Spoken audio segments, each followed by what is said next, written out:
Support comes from Gemma, architects, planners, and designers seeking to bring joy to their clients and communities. Details at gemastl.com. This is St. Louis on the Air from St. Louis Public Radio. I'm Elaine Cha. Picture a taco. What do you see? Does it look like the emoji version? That is one of the emoji versions scattered across the interwebs. If you think more with your ears or your tongue, perhaps taco conjures a crunch or a combo of flavors and textures that signal Mexican food. None of the above is an accident. It has developed over time in many places and through the migrations and imaginations of people who make, sell, and eat tacos near and far. Ignacio M. Sánchez Prado is a WashU professor and scholar of modern Mexican culture. He's also a prolific author whose newest book is devoted to the taco. It's titled Taco. And he joins us now to talk about it. Ignacio, welcome back to the program. Thank you for having me. So what do you picture when you hear taco? I don't picture anything in particular because there's so many objects that have that name. Mm-hmm. The Mexico City version where I grew up is usually a corn tortilla with a meat filling and just cilantro onion. Mm-hmm. But that's not what you would picture in the U.S. or it's not what you would picture even in other parts of Mexico. And depending on where you are. So is that where your taco love began in Mexico City? I mean, it's very organic to Mexico City where I grew up. And my commute to school was 2.5 hours each way in networks of public transportation. And when you had that commute, you eat in the street food of the subway stations. And tacos are one of the options, but they're the most prominent option. And you can even eat different tacos every day. And that's really where I got used to them. Mm-hmm. What is it that got you on the path of taco scholarship? Well, I'm a professor of Mexican culture, right? And I have written about literature and cinema before. But the thing is that I like social practice. And I like topics that people don't look into, but that you can approach from many perspectives. And food is one of them, right? Mm-hmm. People think it's trivial or they think that it's too normal because it's what you do every day. But it has a lot of history. There's a lot of economics behind it. There's a lot of the ways people practice it. There's a lot of representation that you can do criticism for. So that's how I got into it. It's just like an extension of doing literature and cinema to me. You have eaten tacos, Ignacio, all over the country and all over the world. Yes. And this new book, Taco, represents 5 years of scholarly and experiential research. Mm-hmm. So that experiential part of it, tell us about that. Well, one thing about doing experience is that we have ideas about things and reality doesn't correspond to them. So I have my ideas about the taco, but if you don't go eat tacos in Denmark, or see where they are in South Korea, or see how the people in Los Angeles do it differently than Mexico City, you really don't understand the object. So you have to immerse yourself in culture to be a cultural scholar. You cannot just do it from the library and the books. So you mentioned Denmark. Yes. What were the tacos you had in Denmark like? So a Mexican-American chef, her name is Rocio Sánchez. She graduated from being a chef in Noma, one of the greatest restaurants in the world, and she went to open a taco stand in the market in Copenhagen. Now she has an excellent sit-down restaurant, but her taqueria is Colija de Sánchez. She has a pastor, which we can talk in a moment about it. And she also makes tacos with Norwegian ingredients like salmon skin. And she really elevated the concept of taco for the Danish, most of which only knew the taco that comes processed from the United States. Mm-hmm.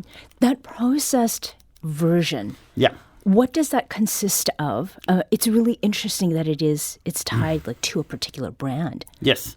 So the two brands are Taco Bell as a restaurant and Ole El Paso as a commodity brand, right? As a supermarket brand. The hard shell originates in the U.S., mostly by frying tortillas. As far as I understand, it's because it was a way to distill them. Glenn Bell, the founder of Taco Bell, had a stand of burgers next to a taqueria called Café Mitla in San Bernardino, and he basically adapted that recipe into his own, and then he started industrializing the shell. But to be honest, I've never seen a shell till I moved to the U.S. It doesn't exist in Mexico. Taco Bell has tried to open in Mexico, and as far as I understand, they have always failed because the taco is very alien to people. That taco is very alien to people in Mexico. I don't have a problem with it. It can be good. I just don't think the Taco Bell one is good because of the processing, but hard shell tacos can be excellent also, right? So the origin of tacos, what is it that people should understand about it? In one of the introductions of the promotions, we had mentioned that it was a working class staple. Correct. So it is a modern food that is tied to modernization in Mexico. According to historian Jeffrey Pilcher, the first mentions of taco for a food are in mining communities in northern Mexico because people wrap stuff in tortillas to take it to work. As far as Mexico City, which is where I'm from, the first tacos that are central to the life are in the 1920s. And you can track the rise of the taco to the rise on the one side of cities, right? It's an urban food. A lot of it is street food, but also sit-down restaurants tied to cities. It's portable, it's quick, right? It's like our fast food. And on the other hand, it has to do... Tortillas are very hard to make from scratch. So it has to do with the development of technologies that automated the tortillas. This is narrated in the book. But now we have these machines that make tortillas by the hundreds automatically. You couldn't have a taqueria without that.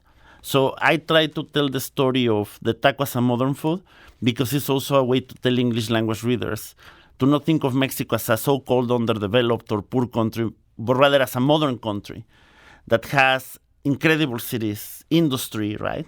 And it's also a way to counter stereotypes about Mexico. What stereotypes are the ones that rise in your mind? So one is Mexico is a poor country, right? The U.S. has received many working-class migrants. Mexico is an unequal country. Some parts are suffering violence, poverty, but we also have outstanding modern cities. We have an industrial base. And I was just reading the news. Mexico not only is the number one seller of manufactured goods to the U.S., but it's also the number one buyer of American exports. And people know the first one, but they don't know the second one. So the Mexico that is modern, middle class, is not something that Americans really think of very much. And as a scholar, I think I have a responsibility to show a more nuanced and more complex version of Mexico rather than just showing what Americans already know, which is poverty, violence. There's also the culture part of it, which is huge.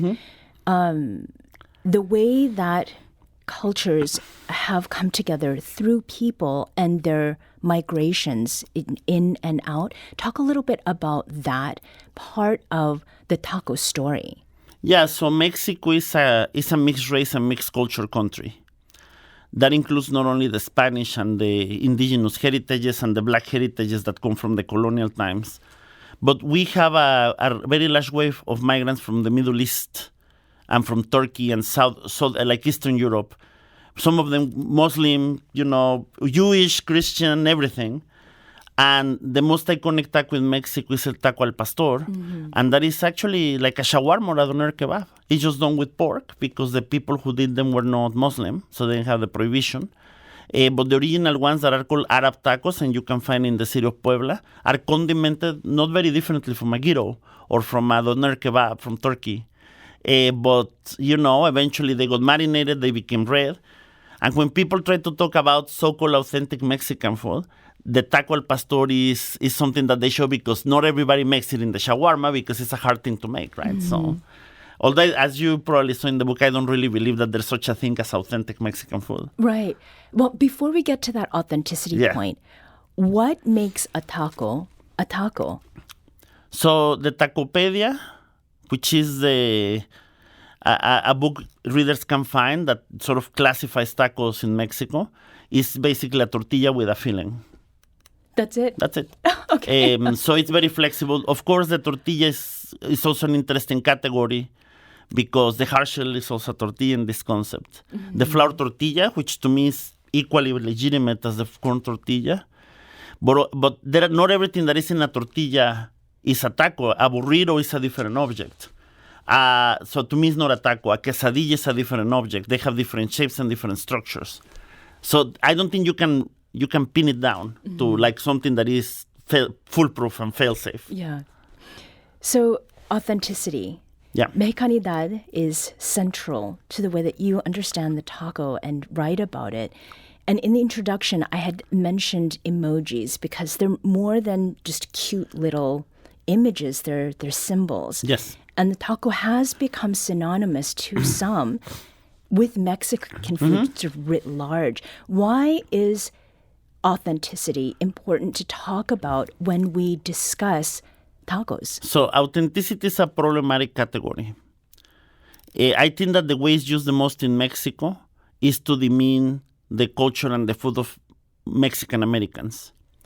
So that's why I think it has become unacceptable to talk about it, because who are we in Mexico to say that the culture of the Mexicans in Los Angeles is not authentic or Mexican enough, right? Authenticity implies that there's some kind of place in the past where something was invented and you have to be faithful to that, but that's not how food works. Food changes historically. And I think that the book tries to capture the historical change. The tacos al pastor are a migrant food, they're not an indigenous food. Tacos are not an indigenous food, they're a modern food, right?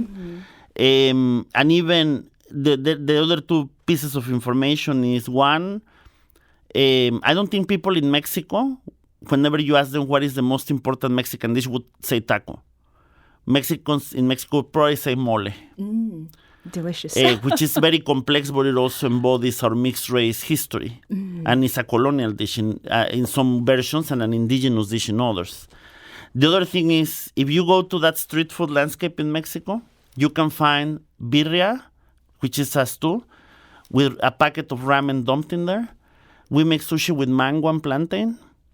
We put chiles rellenos on pizza. So I don't know, a culture that does that, I don't know what moral authority it has to come and police what a taco is in the United States, right? We wouldn't want the Japanese to forbid us from putting mango in our sushi. So. Is this something that you felt, this judgment about authenticity? Yeah. Something that you felt when you came to the United States? Yes, I had to unlearn it. I think that the authenticity on the one hand is Mexican food is very complex. It's very hard to find that complexity in the U.S. because most U.S. restaurants can only afford make street food. But that is an economic problem, which is many people who would pay for a French or an Italian food, they would not pay for Mexican. Yes. And so a lot of the very complex dishes are not economically feasible for restaurants. So we resent that. And the other thing is we have an American corporation that creates a taco that doesn't exist in Mexico. And then it's the taco that people in Europe and Asia are more familiar with. And Mexicans feel that something was stolen from us because of that. I don't think authenticity is the word for this. I think we really have to understand the taco in its diversity. And to me, the goal should be not to police authenticity, but to show the diversity of Mexican culture to everyone. And do you think that is happening? It's beginning to happen. I think most people don't eat Taco Bell thinking that it's real Mexican food, for instance, anymore. That's why they're putting now cheese-it crackers and stuff like that in them. Right. And many of the newer restaurants, like our good friends in Molino del Sureste in St. Louis, they are doing Yucatecan food. So the regional aspects of Mexican food are coming. But El Molino is a good example because they're doing great work. But I think the food might be a little bit of a steep hill for some people who are not familiar with the flavors or the cost. But I would encourage people to really try to go see the diversity of regional Mexican foods and not just eat tacos and or cheap foods, right? Right.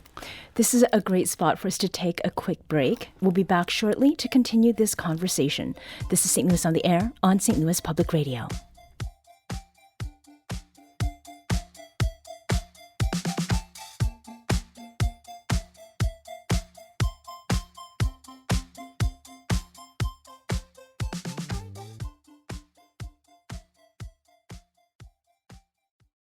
Support comes from the St. Louis Public Library Foundation. During these challenging times, free access to digital resources is a necessity. You can help our community stay connected. Support your St. Louis Public Library at slpl.org. Welcome back. Let's return to our conversation with Ignacio M. Sánchez Prado, WashU professor, scholar of modern Mexican culture, and author of the new book, Taco. Before the break, we were talking about authenticity, about some improvements in what is available locally, and about your wanting to kind of show people a different side of what Mexican culture is through the food. Is there a way that the taco is a gateway? Yes. The word gateway is interestingly used by Gustavo Arellano, a journalist from Los Angeles, who actually has called the Taco Bell taco a gateway. Mm-hmm. I don't agree with that. I think it's almost an impediment, right? Okay. But restaurants by immigrants are a way to understand that culture better, because many of them introduce you to the flavors and the habits and the forms of eating, and then that's an encouragement if you start digging a little bit of a rabbit hole to start acquiring other parts of the culture. Mm-hmm. I will admit, and I don't know whether that's the right way to say this, I tried a taco for the first time in my life when I was a high school student. Yes. When my family moved from Southern Ontario in Canada to the Los Angeles area.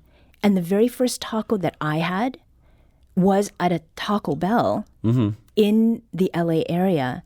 Then when I went to college in San Diego, I had an exposure to a different kind of Mexican food. The variations that you have talked about, how are those variations, how are they geographically specific throughout the United States? So some of it is agricultural, right? So flour tortillas are more common in places where they grow wheat, corn tortillas where they grow corn, right?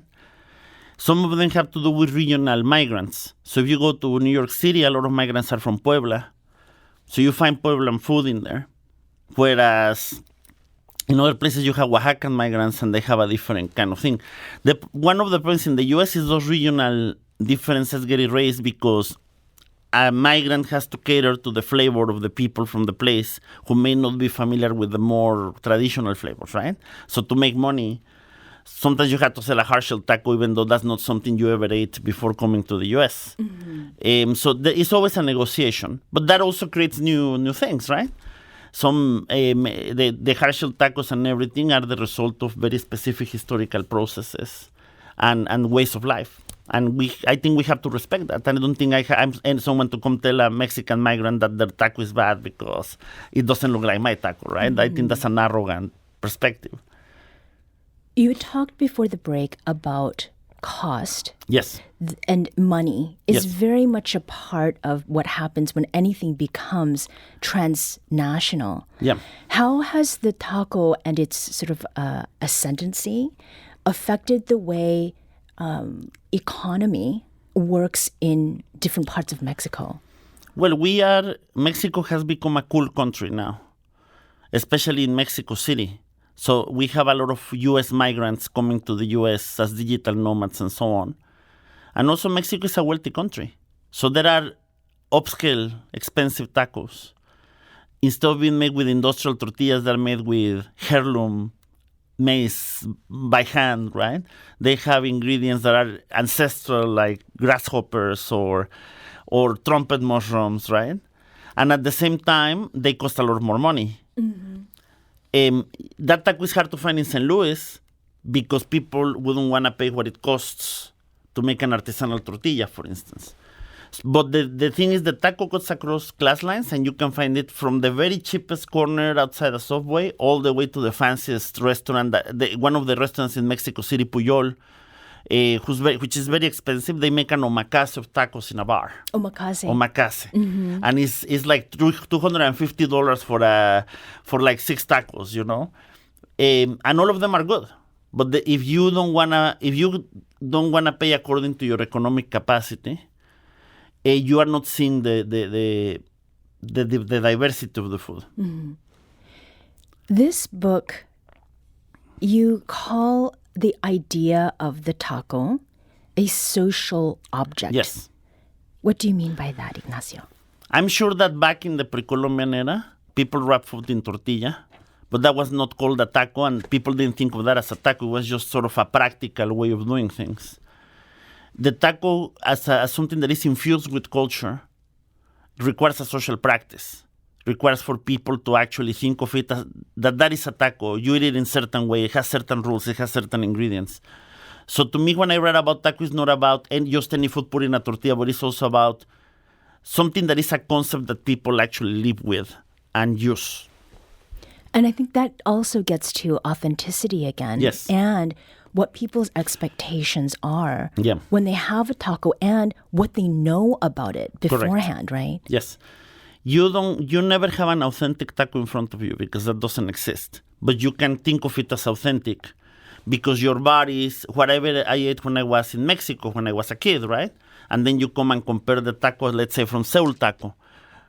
That doesn't look like a taco in Mexico, so then you come and say it's inauthentic.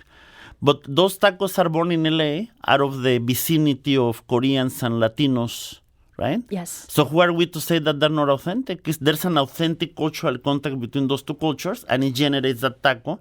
And the taco is already hybrid food to begin with. So that's why I think the authenticity is something that people think that is a thing, but it's not. Mm-hmm. And I think it's good to unlearn it. It opens your mind. There's also the learning part of it. Yes. The relationship that people have, particularly many Americans, with Mexican food is absent anything that has to do with Mexican people. Yeah. What do you say to that? Well, I have a chapter called Tacos Without Mexicans, so I'll let your readers explore my readers explore a little bit of that. But on the one level, it's normal, right? So there are tacos. One of my favorite tacos is done by an American chef called Alex Tupac, and it's a taco pastrami. He himself admits it doesn't have a direct connection to Mexico, but it's very good. On the other hand, I think that Mexico and the U.S. are very integrated. That's how I would put it, right? So it's not just a defense of immigration, but it is also a defense of the partnership and friendship between the two nations and how important we are to each other. Mexicans are the biggest migrant group in the U.S., but also Americans are the biggest migrant group in Mexico, which is normal because we're neighbors, right? Mm-hmm. So to me, I think that the reason why you want to engage with Mexican culture is because Mexico is very important for all Americans and everybody in the U.S., and I think most people don't know to what extent they're so important. Mm-hmm. I would say the same to Mexicans. Mexicans don't understand the U.S. either. To me, that's the challenge. We have to have a quality information in one country about the other because our politics, our understanding of our neighbors are affected positively or negatively by the quality of that information. Mm-hmm. But I think the U.S. and Mexico are friends, and we should be friends, and we should know each other. So writing about tacos and Mexican culture Yes. in this moment, Yes. right, at this time, the U.S. government is discriminating against and targeting people of Mexican descent, and Yes. this is regardless of citizenship status. This coming out now, what does this mean? The anti-immigrant sentiment in some ways is anti-Mexican sentiment. To me, it is grounded in a series of bad information about who Mexican migrants are, what do they do, what is their contribution to the U.S., I might be kind of naive, but I think that if people knew better, maybe they would tone down some of those ideas. I mean, I have family. My wife is American. Some of her family members vote for President Trump. I don't have any problems with people being conservative, but I do think that some of the things they ask me as a Mexican begin from the fact that they don't know very much. And they have the opportunity to talk to someone like me. And it is true that their views on those things have tempered because I'm in their family, right? Mm-hmm. And I believe that you can think of that nationwide, that instead of being in this war of bad information and fake news and all of that all the time, we can really try to see just what who people are, what is their culture, why are they here, why is Mexico important, right? That affects things like tariffs. So your food gets more expensive because a lot of that food comes from Mexico. Mexico buys agricultural products from the U.S. If Mexico retaliates, that means that the farmers in Iowa get an economic problem. So those are the kinds of things I wish people knew more about. Mm-hmm. We've just a few minutes left. There's a relationship between form and function with Correct. tacos, but there's also one with your book, Taco, and it's Crónica format. Yes. What's the takeaway that people can derive from that, from the Crónica form, and what you want to add to the Taco canon? Yeah, so the chronic is a form of writing that comes with cities, and it mixes personal narrative with history, right, with the essay. I think it's something that tries to capture stuff holistically. So I hope that the book captures the taco, not only the object, but also all the society and history that is around it. And that's what I would like to add. And I have the modesty that I'm from Mexico City, and this book would look very different if a Mexican-American or a Northern Mexican or a Yucatecan or a Oaxacan would have written it. So it's only one perspective, and I hope more perspectives come forward. Mm-hmm. And the last question, where is your favorite taco in St. Louis? It is in Molino El Sureste. It's the taco de Castacan, which is a glorious pork belly taco that people should try. Okay, I have that on my list. Ignacio Sánchez Prado is a Washington University professor, scholar of modern Mexican culture, and author of the new book, Taco. Ignacio, thank you so much for joining us today. Thank you for having me.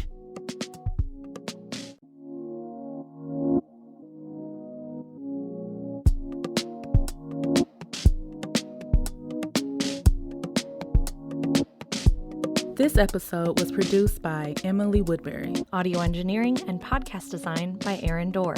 Our executive producer is Alex Hoyer. St. Louis on the Air is a production of St. Louis Public Radio.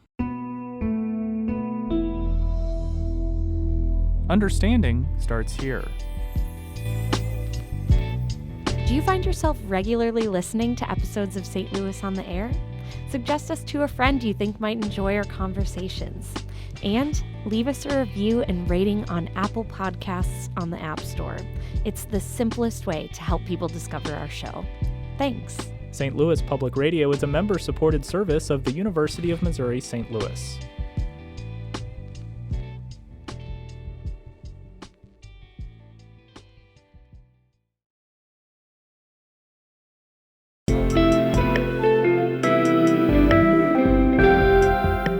The Gateway brings you the day's news each weekday from around the St. Louis region and the state capitals in Jefferson City. Our schools are accredited. We don't need this bill. And Springfield. How many more years must pass before lawmakers see time is of the essence? I'm Abby Larico. Join me each weekday for The Gateway on the STLPR app or wherever you get podcasts.